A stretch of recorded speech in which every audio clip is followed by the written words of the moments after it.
Sa araw na ito ay tayo mag-update about dito sa ating mga pinamimili.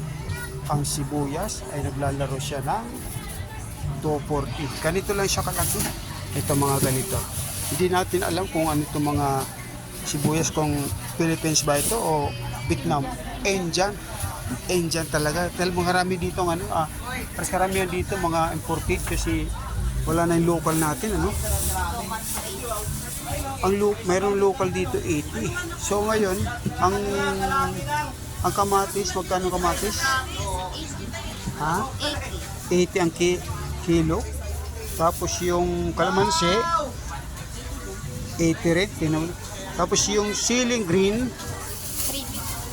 350. Oh, ganito lang kalalaki. Tapos yung kalamansi tama lang. Yan. Ito ko sa inyo, tama lang. Pero sobra talaga, napakamahal. Walang ganon yung kita dito, walang ganon nakikita yung namimili.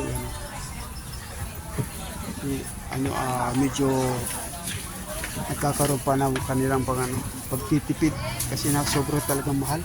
Talagang, yan, in-update ko lang kayo sa about sa sibuyas, ha. Ang sibuyas natin 240. Ang kalamansi ay 80.